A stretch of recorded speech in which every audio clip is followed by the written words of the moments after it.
This is Citations Needed with Nima Shirazi and Adam Johnson. Welcome to Citations Needed, a podcast on the media, power, PR, and the history of bullshit. I am Nima Shirazi. I'm Adam Johnson. Thank you, everyone, for joining us tonight for a live interview on Citations Needed. Of course, you can follow the show on Twitter at CitationsPod, Facebook, Citations Needed, and if you are not already supporting the show, you can do that through patreon.com/citationsneededpodcast. All your support through Patreon is so incredibly appreciated, as we are 100% listener funded. Yes, and as always, if you sign up to our Patreon, you can get access to over 130 news briefs for patrons that we've done throughout the years, show notes, live shows and events such as this one, and other kind of goodies. And of course, you can help keep the show itself, the episodes themselves, free, which we've been doing now going on almost 6 years, and your support has helped make that possible. For this Citations Needed interview, we are so lucky and thrilled to be joined by journalist and author Nell McShane Wulfhart, whose book, The Great Stewardess Rebellion, How Women Launched a Workplace Revolution at 30,000 Feet, which was published by Doubleday last year and is already out on paperback, and you should all pick that up if you don't already have it. That book is the topic of tonight's interview, and we are so happy to be joined by Nell, who is coming to us live from Uruguay, where you are based. Hi, Nell. How you doing? Thanks for joining us. Hey, thank you so much. I'm excited to be here. So on this show, we're going to do something a little bit different than our usual format, which is Nell is going to do a little bit of a presentation based on her book and her research to help us kind of guide through this with visuals and other markers. So without further ado, I want to throw it over to Nell to sort of start the presentation. We're gonna do this, and then we're gonna discuss afterwards. So it should be very interesting. So Nell, you want to go ahead and take over, or take it away? Sure, sounds great. Super excited to be here and talk about this unheralded part of labor history that's all about flight attendants. I'm just going to ask Florence to move to the next slide as we go. She's the producer is controlling the slides. So when you think about the 1960s, like the golden age of travel, this is probably more or less what it looks like, right? It's glamour, drinks, cocktails in first class, somebody slicing filet mignon for you, real silverware, and stewardesses who are slim and conventionally attractive, wearing short skirts and always smiling. And this is the truth. This is actually how it was. Now, to become that stewardess and to live this incredibly glamorous looking lifestyle was just a really aspirational job. There was a newspaper ad from 1961 that recruited women to work for American Airlines by saying, "This morning, sightseeing in New York, and in about 5 hours, I'll meet my date for dinner in San Francisco." So it painted this really attractive picture for young women who are in small towns or on farms or in cities all over America. The other available jobs were mostly things like becoming a teacher or a nurse or maybe a man's secretary. So you can see that when the alternative was putting on a designer uniform, jet-setting around the country or the world, and meeting people like Don Draper, how you can see how appealing that might have been. This next slide here will show you how hard this job was to get. There was a saying that it was easier to get into Harvard than it was to get a job as a stewardess at TWA. And this exclusivity only added to the glamour.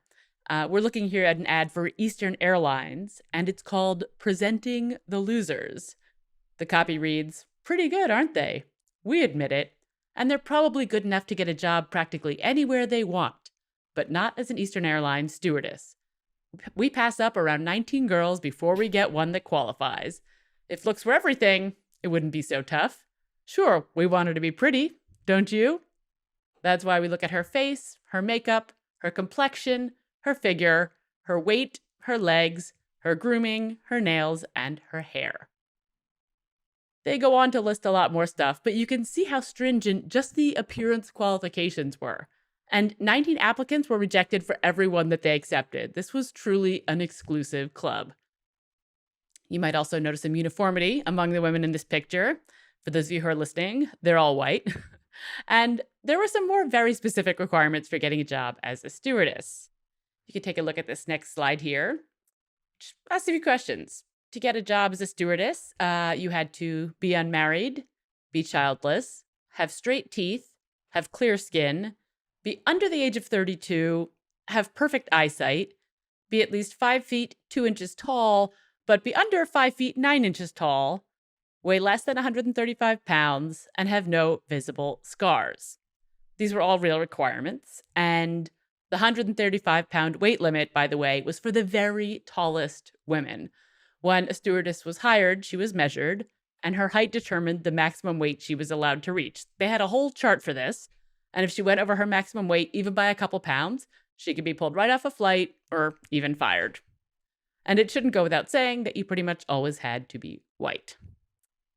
On this next slide, is you can see that once they get the job and they graduate from Stewardess Training College, at American Airlines, the Stewardess Training College was known as the Charm Farm. Now they're primped and they're ready to go, but they're not going to be flying for very long. That's because they'd be fired if they got married, they'd be fired if they got pregnant, and if they managed to avoid both of those things, they'd be fired when they turned 32 years old. This ad on the screen reads, "Old Maid," and the copy says, "That's what the other United Airlines stewardesses call her, because she's been flying for almost 3 years now. The average tenure of a United stewardess is only 21 months before she gets married." This ad goes on to talk about how United stewardesses can serve dinner to dozens of people at once, smiling the whole time. And the tagline reads, "Everyone gets warmth, friendliness, and extra care, and someone may get a wife." Now, it's true that most stewardesses got married within a few years. There was a huge amount of turnover, which of course benefited the airlines. Not only did it keep the stewardesses looking very youthful, but they didn't spend time fighting for things like better benefits or pay or pensions when they knew they'd only be working for a little while. Now, of course, not everyone thought that being a flight attendant was just a temporary job, filling in the time between high school and college and getting married, but there wasn't really anything they could do about it. Then in 1964, the Civil Rights Act is passed, and this includes Title VII. This states that employment discrimination based on race, color, religion, sex, and national origin is now illegal. And the airline stewardesses suddenly see a way to get rid of all those rules about getting fired when they get married, or when they turn 32, or when they get pregnant. Next slide, please. So the main point of Title VII, from the perspective of the lawmakers, is to try to fix racism in employment. Virtually nobody anticipates that anyone's going to use it to work on sexism, except for stewardesses. They start showering the Equal Employment Opportunity Commission with complaints.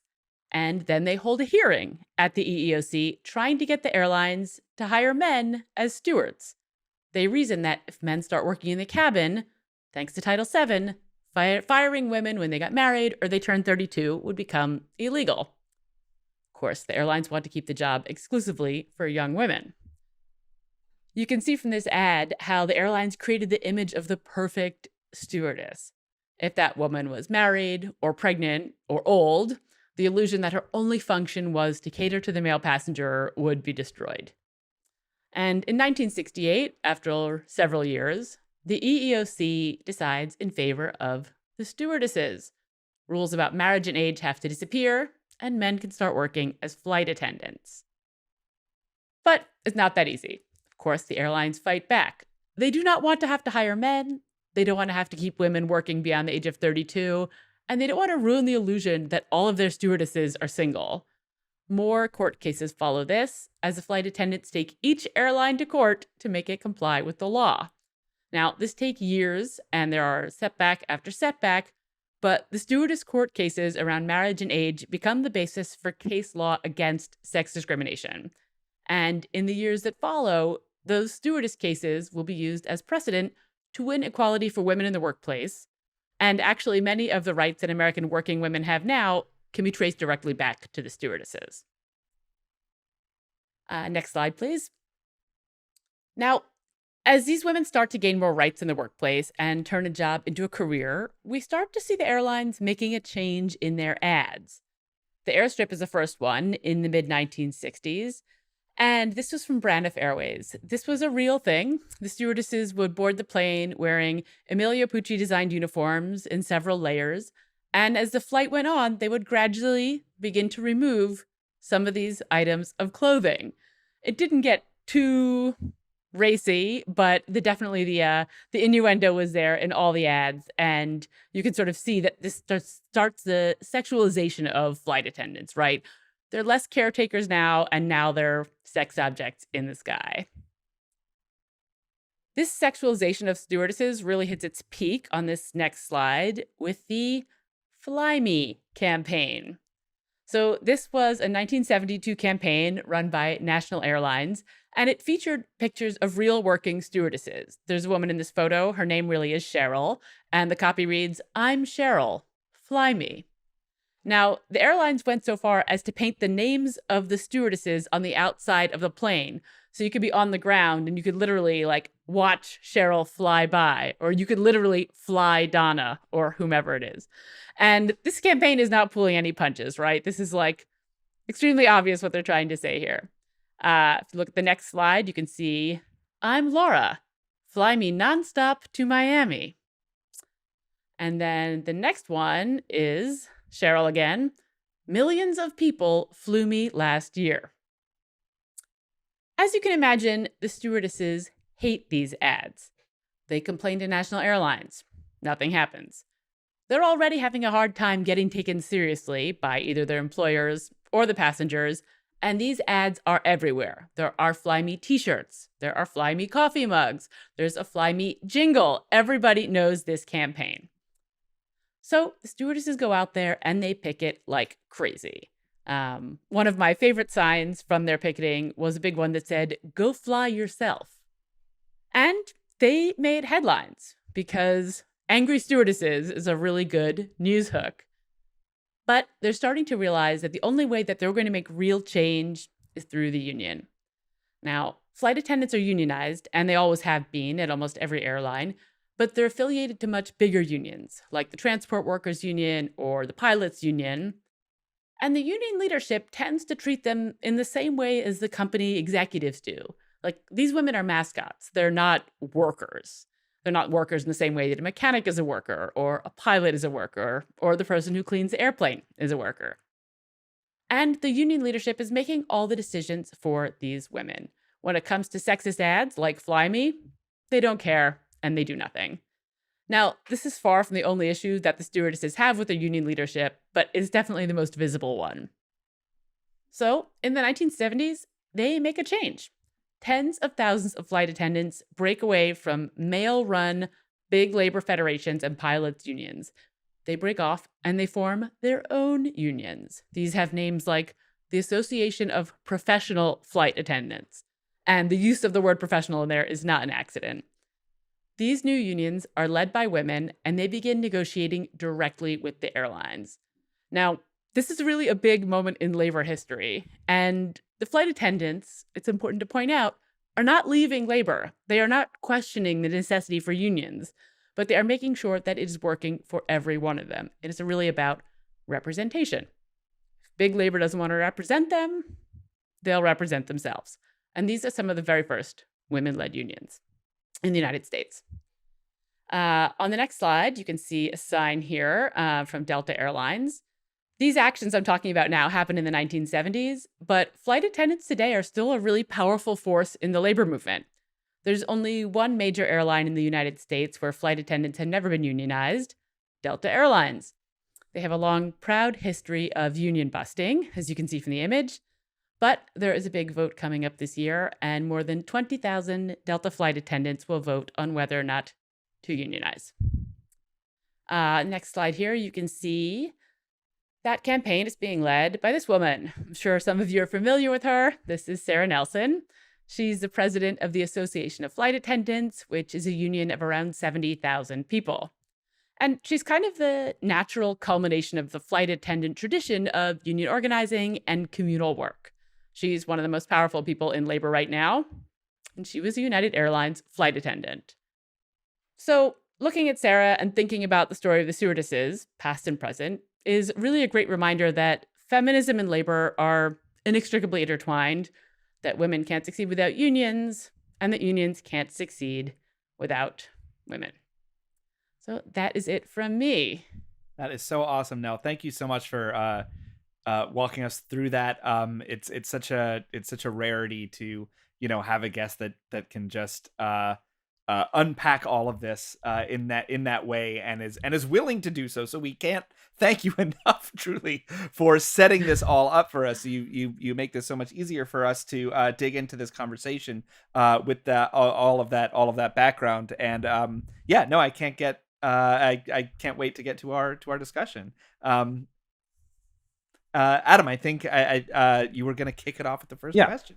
Yeah, I'll kick it off. Again, thank you for that. That was wonderful. I want to sort of begin to focus the discussion in about the book and your presentation by talking about the advertising industry and popular depictions in media that sort of sold, as you note and detail so excruciatingly, the flight attendants as kind of sexualized objects, and as you also note, kind of quote wife in training, right? They're sort of supposed to be training wives. The general idea is that if you fly with us, you could the women will be sexually available. They'll be someone you could propose to at some point and or whatever, be with sexually, both for the people who work at the airline, their bosses, and also of course the consumers. Now I want to sort of talk about just generally how that was used to kind of achieve product differentiation, but also I want to talk about the kind of romantic depictions of 1960s flight, both in pop culture contemporaneously at the time, but also in retrospect. We've seen this trope in many movies and film. It's not really seen as it's not really done critically, with some exceptions. I know there was a show, TWA, guy I used to wait tables with, was on it. That was maybe a little more critical of this, but also but the kind movie of Catch Me If You Can aspect. does like the opposite of that. Right, of course. And can you talk about how like this sort of swinging trope where everyone's kind of sexually available maybe sort of obscures that this was not a choice for a lot of people? Oh, sure. I mean, even when I was researching this book, just Googling things about flight attendants turned up so much pornography. Like, there is just such an established idea of flight attendants as sex objects that, I detail in the book. And as you could tell from the presentation I did, that like, even when I had the idea for the book, I was like, okay, it's about labor, it's about feminism, and it's about stewardesses. And I just knew that was like a good hook because we do have this sort of association, even with the word stewardess, of yes, the swinging 60s, of sexual availability. And there's definitely an idea that like these women were flying from, they had a man in every airport, that they were like really sexually available. They were living these glamorous, glamorous lives. And that is honestly a construction of the airlines. Adam, you were asking how the airlines use these ads to sort of differentiate themselves. Yeah, because they're going after a largely male audience. And I mean, again, I don't think we could clone 10,000 Freuds, and I don't think they could begin to unpack some of these ads, right? Like there's such a weird combination of sexuality, but also motherhood, and or both in the same ad. And it's like there's definitely some issues going on here. And I'm sure half of these people on Madison Avenue were Freudians. The like caretaking and the constant service, right? Oh, yeah. I mean, you can really see the evolution of it. And there's tons more of these ads in the book. But like in the 60s, it's all about like special care. And the images are of these women like straightening a man's ties. He gets on the plane and welcoming them with a big smile on her face. These men are 40 years older than her. And then as we get into the 70s and there's sort of like the sexual revolution, it goes the other way entirely. And these are literally like flying Playboy bunnies. And the airlines, they leaned really heavy on this because there's a point at which, they were all flying to the same places and the prices were set by the government. And there wasn't that much to distinguish between the airlines except for the stewardesses. And there was also some sort of well-known ideas among the women who were applying for the job that like each airline had a type. So if you were sort of a girl next door type, American Airlines was a good fit for you. If you were maybe more curvaceous and a little more sexy, then maybe United Airlines would be more likely to hire you. And then we also get into like the crazy uniforms that they put these women in, which get more and more interesting, I guess, as the years go on. But this was truly just a marketing strategy. Like that was what they were selling tickets on. I have a somewhat tangential follow-up. Forgive me, Nima. No, go for it. But one theme I'm interested in, which I don't know if we've really got into in the show, is I feel like, and you saw this with a lot of these retrospectives when Hugh Hefner died, where there was this conflation, I think sometime around the late 60s with women's liberation, with like sexual objectifying from patriarchal systems that were not owned by women, were not run by women, but were owned and run by men, that was somehow liberatory um, in and of itself. And you saw that with the sort of the more racy ads in the 70s, that it was like somehow feminist to sort of be an object. And I don't want to get too much into feminist theory here because it's certainly out of my pay grade. But I'm sort of curious if you want to touch on that a little bit, because there's definitely some, the whole swinging 60s thing, and in the 70s it sort of plays into this idea that like, oh, they're just being free. But then you read these testimonials and you see the stuff and you're like, oh wait, no, this is, right. I mean, to the extent to which it's a very kind of libertarian, rose tinted, perspective, I think. But it's also really interesting that like once the strength of a union started to be realized, the ads went from like gross to like lurid. Do you know what I mean? Like the airlines reacted in a way that you thought things would kind of get tempered, and they actually got ramped up. Yeah, the airlines, you could definitely see how like the more rights the stewardesses started winning in the workplace, the more the airlines sexualized them in the ads and really like controlled them that way. And when we think about, sure, like the 60s and the 70s as a time of sexual liberation, absolutely. But it's certainly one thing to feel sexually liberated yourself, and right. another to be told that you're like a flying sex object. Yeah, there was a conflation of those two and also, things. Yeah. Totally. And some of the stories that the women told me were not so much about like their own sexuality and their expression of that, which was something totally different. It was the fact that these ads were losing them respect. You know, there was a woman who told me that her husband's friends all thought it was really titillating that he married a stewardess, and people would make jokes about them. And if they wore their uniform on the subway, people would catcall. Like, I mean, and stories that get much worse than that. But there was just a general like lack of respect towards the profession entirely, and that was thanks in no small part to those ads. Yeah, the story of frustration and fury, and then like support and solidarity, the move from labor organizing to real unionizing, right, is told throughout this book in amazing detail and research, and also like great anecdotes throughout. And I'd love to hear a little bit more about this trajectory. And you mentioned it in your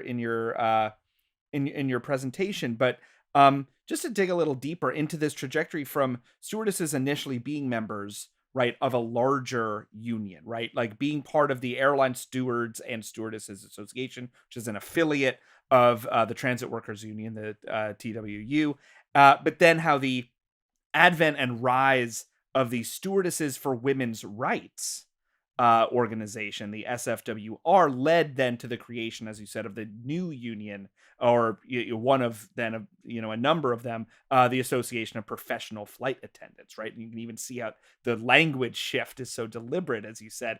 So how, Nell, is the story of unionization also a story of like necessity breeding innovation and this subsequent independence of these women-led unions? Sure. Well, they do start out affiliated to the Transport Workers Union, part of a much larger union. And eventually each airline gets their own local. So American Airlines Stewardesses were local 552 Transport Workers Union, and United Stewardesses were something else. I mean, the whole thing is very complicated and I would say a little bit boring to describe how they got to that point. But essentially you end up with love a real... Well, they can read the book if they want more detail, but there are basically a number of different unions. Each airline, their stewardesses are in their own union, and they're usually affiliated to either a big male-run union like the transport workers, or to a pilots union that makes all the decisions for them. But either way, the people who are negotiating at the bargaining table, who are talking to the company leadership, these are men, the intermediaries, excuse me. And they are not really listening to what the women are wanting. Like, there's a great story in the book about how at one point, all the stewardesses at American Airlines want is single rooms on layovers, right? Like, this was an issue where pilots always got single rooms at the hotel on the layover. And now that they had started hiring men, the men always got single rooms at the hotel on layovers, but the stewardesses always had to share. And this is kind of, I think, one of those classic labor things where, like, the thing the workers are mad about is not the thing that the public thinks is important, or in this case, what the TWU people thought were important. And there's sort of an epic showdown over the single room thing. I mean, it was a strike issue. Like, there was a huge a huge thing. And it was essentially because the greater leadership, the big labor leaders, were not listening to what the actual workers wanted. And part of that is, of course, like they were women, like they were not really workers. And the Stewardesses for Women's Rights, which actually, if you're watching the video, you can see behind me, I have my sign up there. This is their real logo, which is, I think, beautifully 70s. And this was a group, it was not a union. This was a group that never had more than 1,500 members. And it only existed from 1972 to maybe 1976. Just Stewardesses for Women's Rights, a small group that got a huge amount of press calling attention to the issues that the union leadership was ignoring. Gloria Steinem was a huge supporter of theirs. She would turn up at their meetings in this little church in the village. They just got like an outsized amount of attention for what they actually were like a tiny group. And they were not a union, even though the transport workers tended to treat them as a threatening union and really wanted to destroy this group. But they managed to call enough attention to these issues that people really started to pay attention and to notice things like, the sexist ads. Yeah, because the question, I want to talk a little bit about the way in which the sexism also, it was cultural, obviously, for obvious reasons, and was a marketing gimmick for obvious reasons, but also really was very convenient from an anti-labor standpoint, where if you have these fade outs at 32, if you have all this precarity, weight gain, you basically create a very transient or a very transitional workforce, similar to what a lot of employers do, right? For various reasons. And they talk about the kind of all the people who apply for them, right? Walmart does this all the time. Walmart would say use the same line, we're harder to get into than Harvard. I think that's bullshit for the most part. And I actually would be curious to the extent to which that was actually true for the airlines. I imagine it probably was somewhat competitive, but they have a tendency to inflate those things to add glamour to it, right? Just as colleges do. But that idea that like you're lucky to be here, to the extent to which you're here, you're going to be here for a very short period of time. Again, obviously works very well when you're trying to make labor weak and precarious and divided. So I want to talk about the ways in which, like you said, the sort of the kind of sexism was baked into the cake of anti-labor practices and how they reinforced it, and how did those women kind of overcome that? Because it is true that as anyone who's ever tried to unionize a restaurant knows, right? It's sort of people are there for 6 months, 9 months, they're in and out. That it's the more they build in transientness to the job, the harder it is to unionize. So how did they overcome that? What were the ways they pushed back against that? I imagine getting rid of some of these criteria for these horrific criteria for being fired was one way they did it to get a little more stability. Can you kind of talk about that and how the fight against these sexist barriers were also at the same time a fight for more labor security? Yeah, sure. And I think the point about like workers in restaurants kind of having jobs for a short amount of time is relevant. And when you think about trying to unionize or to get communal action, collective action for a group of people that are constantly on the move. Like they're based all over the country. Right. They work for the same company, but they're in bases all over the country, and they're constantly flying from place to place. Like just the logistics of it, especially back in the 70s, right, are mind-boggling. There's no signal chat for that, right?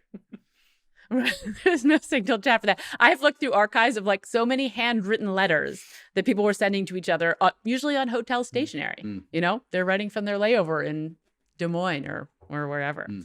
But yeah, I mean, the whole idea of sexism as it's a classic way of dividing the workers, right? Like you have them segregated. If they're in the same union as the pilots and they're all in it together, things start to look a lot different. But the pilots are all men. They make 3 times as much as the stewardesses do. They have job security.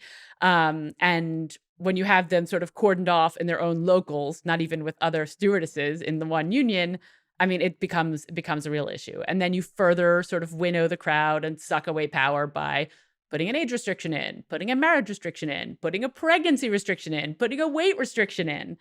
And of course, that sows division among the workers. I mean, there were plenty of flight attendants who thought that these weight limits, and again, these weight limits were like stringent. Like you had to be very slim and remain slim to be a flight attendant. Like they were really tough. Half of them were hopped up on speed, and I'm not even really exaggerating. I would think so, or just by like a tiny amount. No, yeah. Which of course, terrifying. No, yeah. Especially with And so even within the ranks of the stewardesses, you have like, oh, well, like some of the stewardesses thought the weight limits made sense. And somebody even used the term, yeah, we need to get the fatties out.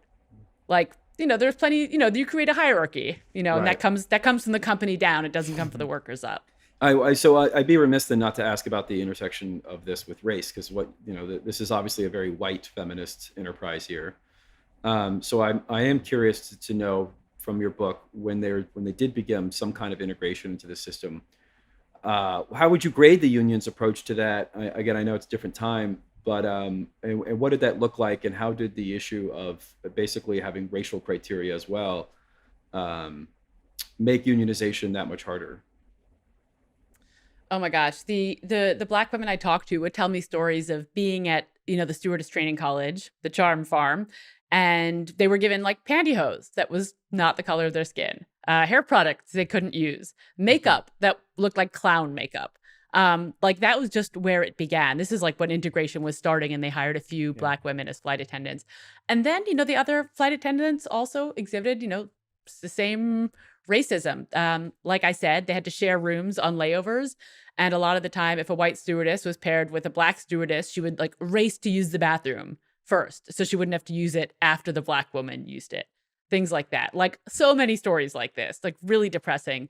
And I have tried very hard to see if I could find more women of color in the unions as this was happening, like who were actually taking action. But what a lot of women of color that I interviewed told me was that if they had been lighter skinned, they would have felt more welcome, that this really was sort of like a white feminist enterprise. And yeah, certainly some of that is of the time, but there was not a lot of representation. Let's put it that way. Yeah, you tell this one amazing anecdote in the book now of, it's wrapped up into obviously sexism and racism, but also this division between pilots and stewardesses, right? Who's kind of at the front of the plane, who's in the back of the plane, where a pilot like comes over the speaker and asks the stewardesses like, hey, when we touch down, like we're all gonna go to some like meeting and you're all welcome to join us. And then so like wear your good clothes,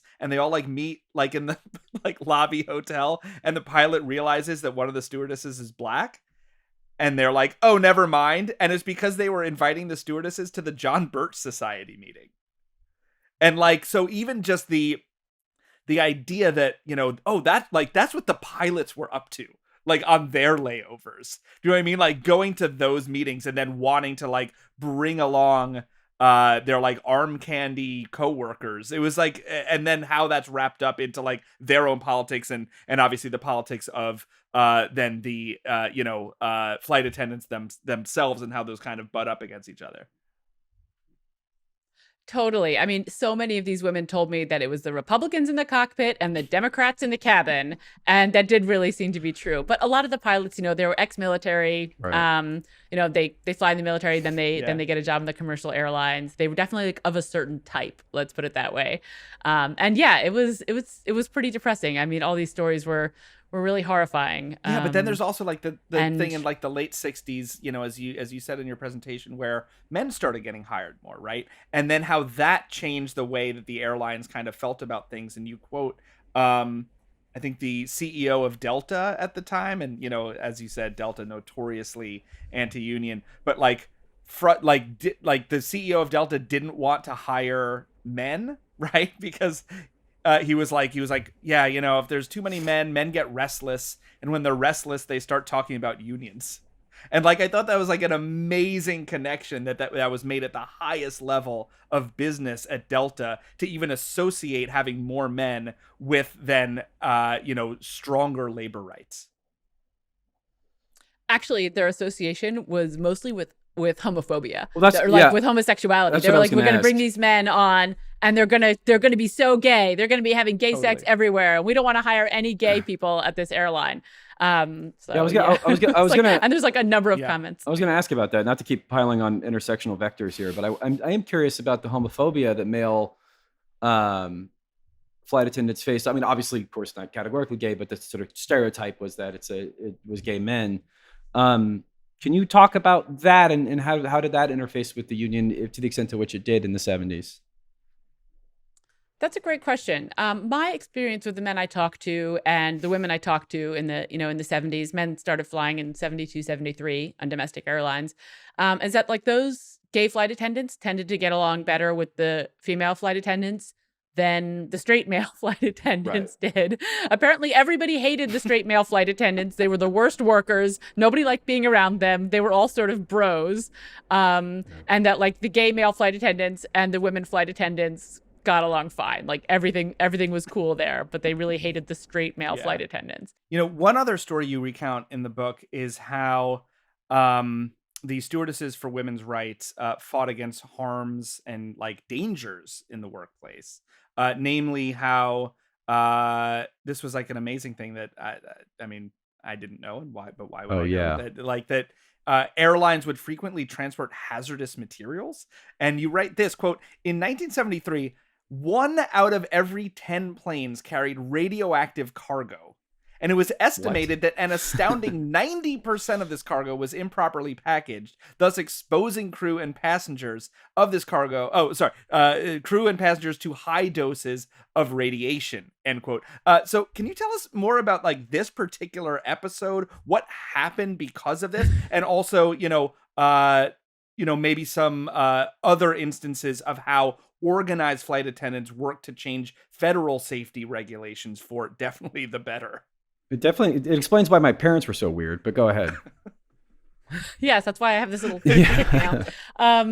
This was really horrifying to learn about. And again, like this radioactive cargo, it was mostly for medical use, and the transport of it was mandated by the government. But the airlines got paid to transport it, and they ended up finding out that the FAA was kind of in cahoots and like didn't care about the packaging, was not worried about the safety of the people on the plane, and especially the people working the plane who are in the air maybe 8 hours a day, being exposed to this radioactive cargo.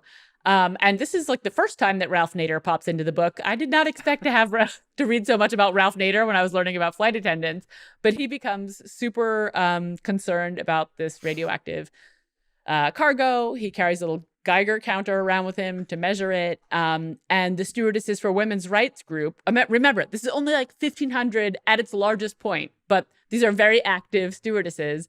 And they work with Ralph Nader's organization, and they form a group called Safe Transportation of People. So stop. To basically fight against this like improperly packaged cargo. And they do what they did for the sexist ads. They do informational picketing. They get out there. They get an incredible amount of press. And eventually they make a change, and airlines have to stop doing this. Like it is literally like grassroots action that they take. And it was really effective. Flight attendants kind of have a tradition of this. The first federal smoking ban in the United States was on airplanes. And that was the work of flight attendants who were like, I'm old enough to remember sitting in the smoking section of an airplane with my dad and just like watching the smoke billow up above. But if you imagine like working in those conditions for however many hours a day, it takes its toll. Yeah. So they definitely they took a lot of action in regards to safety. So the stewardess movement for women's rights, I imagine they were obviously retaliated against quite a bit. I would think they had a big target on their back. I assume there was a lot of reaction to that. What were some of the ways in which they would retaliate? What were some of the ways that they would have media counter messaging? Did the airlines? Because I'm trying to put in the chronology when the airlines were deregulated. So maybe that was it was under Carter, right? Like in the late 70s? That was 78. 78, yeah. What were some of the ways they pushed back against this union? Because the empire always, of course, strikes back. So can you talk about that? Well, the Transport Workers Union, which is, the airline to which the stewardesses, in my book at least, were affiliated, they hated stewardesses for women's rights. And these stewardesses were they were not affiliated to a particular airline, they were not a union, but they were getting an incredible amount of attention. Somebody even gave them for like sort of a very small sum an office in 30 Rockefeller. Like they were really like calling a lot of attention to themselves. And the transport workers leadership, first of all, accused them of dual unionism, and threatened to like expel these women who belonged to the group from the Transport Workers Union, which was a very serious threat. And there was another scene, a very dramatic scene, in which one of the leaders from the Stewardesses for Women's Rights group. Her name was Tommy. She's kind of one of the heroines of my book. She's in a big meeting, and the vice president of the transport workers gets up and he starts talking about stewardesses for women's rights. And he gets so angry, and he's like, I want her out of here. These are dual unionists. He's like spitting everywhere. And he starts pointing at her and he says, in the 1950s, we got rid of the commies, and now we're going to get rid of the feminists. And okay, it's true. The Transport Workers Union did have a communist purge in the 1950s. But just the fact that he was so threatened by this group of 1,500 stewardesses and the headlines they were getting, I think says a lot about like the outsized amount of power that they had. Yeah. Yeah. Sorry. Go. Go ahead, Nima. I was just going to ask, sorry, we'll probably edit this out, but what was Jane Fonda involved? Because I remember Jane Fonda was very much involved with secretaries' unions in the mid 70s. That was the entire basis of 9 to 5, the Dolly Parton film. I think she even made it at the request. I wish Jane Fonda had been involved. She's not, well, okay. Because she's always good. I mean, she's always good. Unfortunately, you just had, Ralph Nader and Jimmy Hoffa pop up. But no Jane Fonda. Yes. Yeah. There's a lot of and Gloria Steinem. There's a lot of famous people who end up in the book, but not Jane Fonda. I feel like she always pops up in these stories. So we're like, oh yeah, and then and then we were about to close down, and Jane Fonda gave us $10,000, and I'm like, oh yeah, there Jane Fonda shows up. And then Donald Sutherland showed up. Because I was reading a story earlier about the secretary strike, which had a lot of parallels. 1973 in Boston, where all the secretaries just stopped working for their scumbag bosses because they were constantly being sexually harassed. And I was just curious if there was any connection there, or if again, I'm sure there were in discussions those two unions, but maybe secretly bankrolled. But yeah. I think the main connection is that they were like women-led unions and like the only or like really the first women-led unions. Yeah, sure. You mentioned Tommy Hutto, I believe, and can you just tell us a bit more about these kind of two main characters that you kind of follow through the book? The other one being Pat Gibbs. You write that they kind of approached their organizing tactics and their power building in very different ways. I mean, they were definitely allies, but definitely in different ways. Can you tell us a little bit more about them, because you write so wonderfully about them in the book? Yeah, thank you for mentioning that, because people always talk about how well researched the book is, but I want to talk about how many great character stories are really in there. So Tommy Hutto Blake was a flight attendant. She started working for American Airlines in 1970. She's kind of a social justice warrior. She was always interested in social justice. She never imagined she'd be a stewardess for that long, but she was 60-something by the time that she retired. And she is absolutely she becomes a leader in the stewardess union. She is a peacemaker, a deal maker, somebody who is really interested in worker power, but through collective action. And her counterpart is kind of the other star of the book, a woman called Pat Gibbs, who I think is about 10 years older than Tommy and started working in the early 1960s at American Airlines. And she starts out life as a 19-year-old from Springfield, Missouri, whose biggest dream in life is to become a stewardess supervisor. And then once she starts to encounter some of these incredibly sexist rules and appearance regulations and sees the way the company is treating the stewardesses, she flips completely the other way. She becomes a militant labor leader, a union organizer, and kind of a professional pain in the ass. Hell yes. She is amazing, truly amazing. So she and Tommy have a lot of the same goals. They're all about advancing the rights of women in the workplace, and specifically flight attendants. They're both feminists. They're both, labor is super important to them. But the book sort of culminates in a real face-off between the two of them, because Pat decides, along with some others, to lead a campaign to leave the Transport Workers Union and to form an independent women-led union that is only American Airlines flight attendants. And this union will negotiate with the airline directly. They will not have any intervening labor organizations. They will not pay dues to anyone. They're just going to be out on their own. While Tommy takes the other tack. She says there's safety in numbers. If we stay here, we'll be running the damn union, and that she wants to stay with the transport workers, which is where the other airline workers are. The cleaners and the mechanics, they're all with it, and the pilots, they're with the transport workers union. So there's a really big conflict that comes, and the two of them are sort of facing off.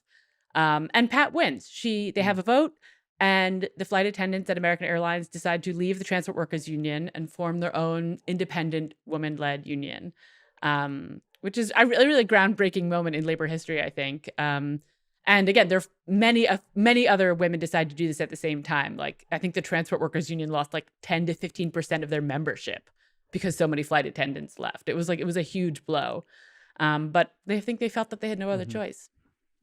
As a final question before we let you go, I want to ask about some of the sort of bigger lessons in the present day. Obviously, a lot of feminized labor, domestic workers, nurses, teachers, either are subject to dismissive anti-union rhetoric, even if they're in a union, like a lot of teachers are and nurses are.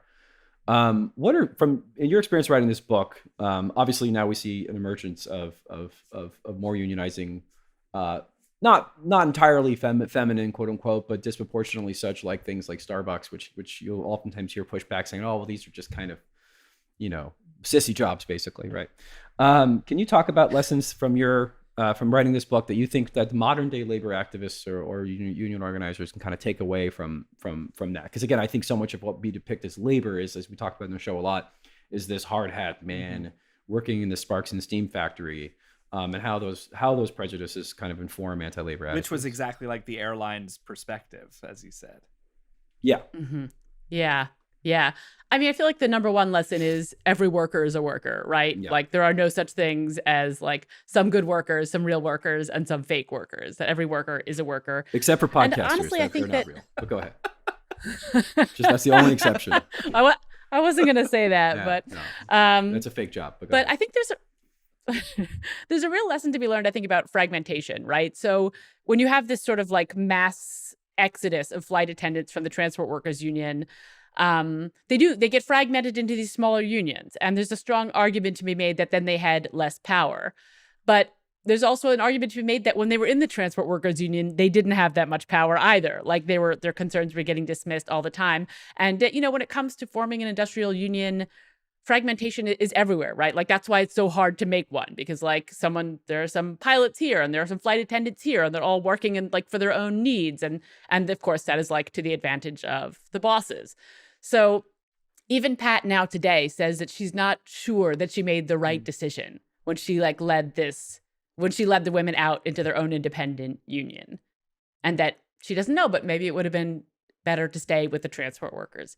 So I think that's hard to, it's impossible to tell now, but I think the lesson we could apply now when we see so many people unionizing, but in like tiny unions, in like independent, one store here, one store there, one warehouse here, is that like it's going to take a lot longer that way.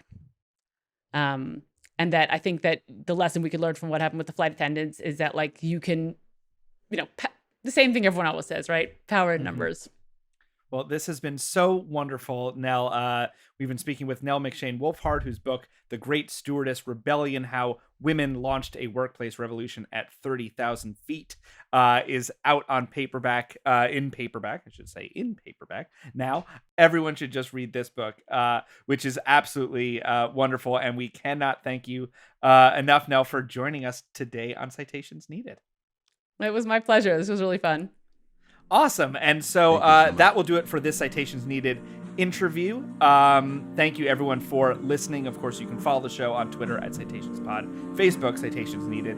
If you care to, please do sign up to support the show through patreon.com/Citations Needed podcast. All your support through Patreon is incredibly appreciated, as we are 100% listener funded. But that will do it for this episode. We will catch you very soon with more full-length episodes and other goodies that we do from time to time. So thank you all for listening. Citations Needed senior producer is Florence Burrow-Adams. Our producer is Julianne Tweeden. Production assistant is Trenda Lightburn. Newsletter by Marco Cardellano. Transcriptions are by Morgan McCaslin. The music is by Granddaddy. Thank you so much, everyone, for listening. I am Nima Shirazi. I'm Adam Johnson. And that will do it. We will catch you next time.